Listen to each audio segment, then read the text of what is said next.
Assalamualaikum warahmatullahi wabarakatuh. Sekarang kita melanjutkan lagi les online Alfiyah Ibnu Malik. Sekarang kita memasuki bait ke 428. Ya, 428 tentang i'malus mil fa'ili, yaitu mengamalkan isim fa'il. Baik, langsung kita mulai. Seperti biasa, baitnya ini akan kita i'rab untuk kita lebih bisa memahami isinya. Dimulai dari kafi'lihi ismul fa'ili fil amali. Kafi'lihi, kapnya ini adalah huruf jar, kemudian fi'li majrur. Kemudian kafi'li ini adalah khabar sibhul jumlah, ya, dan dia adalah khabar muqaddam.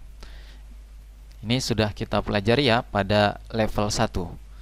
Selanjutnya fi'li mudhaf, makanya itu dia tidak ditanwin, dan hi mudhafun ilaih. Dan karena hi ini adalah dhamir dan dia mabni, maka kita katakan fi mahalli jarrin mudhafun ilaih. Terjemahannya adalah seperti fi'ilnya. Selanjutnya ismu. Ismu di sini adalah mubtada muakhar. Itu makanya dia dibaca rofa, tanda rofa'nya di sini dhammah karena isim mufrad. Kemudian ismu di sini sebagai mudhaf, dan kemudian setelahnya yaitu al-fa'ili mudhafun ilaih. Mudhafun ilaih dibaca jar, tanda jarnya adalah kasroh karena juga isim mufrad. Terjemahannya adalah isim fa'il. Kemudian karena isim fa'il tadi adalah mubtada muakhar, maka dalam menerjemahkan bisa kita terjemahkan dia di depan. Jadi gini, isim fa'il adalah seperti fi'ilnya. Nah gitu.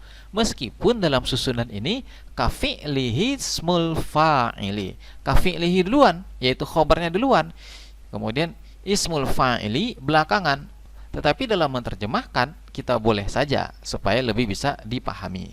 Jadi terjemahannya tadi isim fa'il adalah seperti fi'ilnya. Maksudnya bagaimana? Kita lanjutkan lagi. Di depannya ada huruf jar fi. Ini huruf jar mabni ya. Terjemahannya adalah dalam. Kemudian al-amali. Al-amali di sini adalah majrur dengan adanya huruf fi. Tanda jarnya adalah kasrah karena isim mufrad. Terjemahannya adalah amal. Jadi isim fa'il itu seperti fi'ilnya di dalam amal.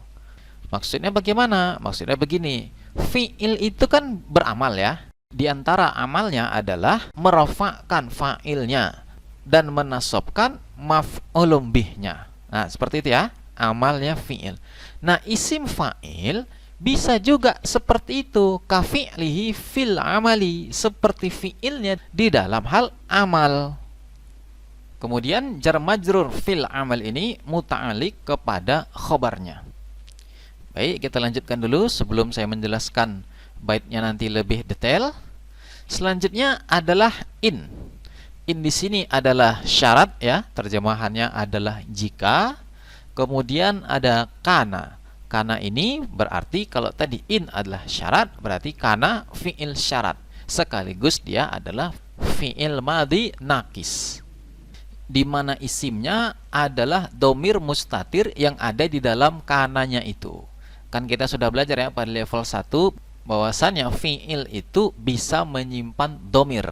Nah, domirnya ini takdirnya huwa, di mana dia berposisi sebagai rofa, yaitu sebagai isim kana. Terjemahannya adalah ada ia. Dan kemudian ia di sini atau domir huwa tadi kembali kepada isim fa'il. Jadi jika ada ia si isim fa'il tadi, selanjutnya an adalah dari huruf jar ya. Kemudian mudhihi majrur dengan huruf jar. Terjemahannya adalah madinya. Selanjutnya bima'zili, bi adalah huruf jar, ma'zili adalah majrur dengan huruf jar bi. Terjemahannya adalah terpisah. Baik, mari saya jelaskan bait ini dengan lebih detail ya. Nah, bait ini cerita tentang isim fa'il. Isim fa'il di sini terbagi dua. Yang pertama dia dengan al, ada alif lamnya. Nah, ini pada bait berikutnya, yaitu pada bait 431. Kemudian ada juga isim fa'il yang tanpa al. Ya, misalnya kalau dia dengan al bisa ad-dharibu. Kalau tanpa al, doribun. Nah, seperti itu ya bedanya ya, dengan al dan tanpa al. Sekarang kita akan membahas yang tanpa alnya dulu. Tanpa al di sini ada syaratnya agar dia bisa beramal seperti fiilnya. Apa syaratnya? Yaitu tanpa makna madi. Nah, inilah dia, ingkana an mudiyihi bima'zili. Jika adalah ia dari madinya terpisah, maksudnya dari makna madinya terpisah. Jadi artinya dia tidak punya makna madi. Mesti dia istiqbal atau hal. Istiqbal itu artinya masa yang akan datang, hal itu artinya masa yang saat ini. Baik, kita langsung ke contoh biar semakin jelas. Ini ya, hadza dharibun Zaidan al-an au ghadan. Terjemahannya, hadza ini, dharibun adalah orang yang memukul. Nah, di sini dharibun adalah isim fa'il. Nah, isim fa'il ini punya fa'il, yaitu dhamir mustatir, takdirnya huwa, kembali ke hadza. Dan kemudian Zaidan adalah maf'ul bihnya, maka dia dibaca nasab. Tanda nasabnya di sini adalah fathah karena isim mufrad. Jadi nampak ya, sudah beramal di sini isim fa'ilnya. Jadi dharibun di situ beramal seperti fi'il. Jadi ada fa'ilnya, ada maf'ulun bihnya. Bahkan jika isim fa'il dharibun ini kita ganti menjadi fi'il mudhari', kita ganti menjadi yadribu, maka tetap seperti ini susunannya, yaitu hadza yadribu Zaidan. Ini itu ya, hadza mubtada di sini. Kemudian yadribu fi'il mudhari', fa'il dhamir mustatir, takdirnya huwa, kembali ke hadza, dan dia ini fi mahalli raf'in, khabar jumlah fi'liyah. Dan kemudian Zaidan maf'ulun bih. Sama jadinya, hadza yadribu Zaidan sama dengan hadza dharibun Zaidan. Sini jelas ya. Tapi ingat syaratnya, tanpa makna madi. Jadi harus dia istiqbal atau hal. Istiqbal dia ini ya, artinya besok, atau hal. Al-an ini ya, artinya sekarang. Jadi kalau dia ada makna madi, dia tidak boleh dinasabkan pada Zaidan ini. Mari saya kasih contohnya. Hadza daribu Zaidin amsi. Ini adalah orang yang memukul Zaid semalam. Nah, di sini ada amsi, artinya semalam. Berarti mengandung zaman madi. Ya, berarti tidak bisa diamalkan. Kenapa? Karena syaratnya tadi ingkana an mudiyihi bima'zili. Bima'zili mesti terpisah dari zaman madinya. Ini mengandung zaman madi, yaitu pada kata amsi. Berarti dia tidak memenuhi syarat. Oleh karena itu isim fa'ilnya tidak boleh beramal, yaitu tadi hadza daribu Zaidin.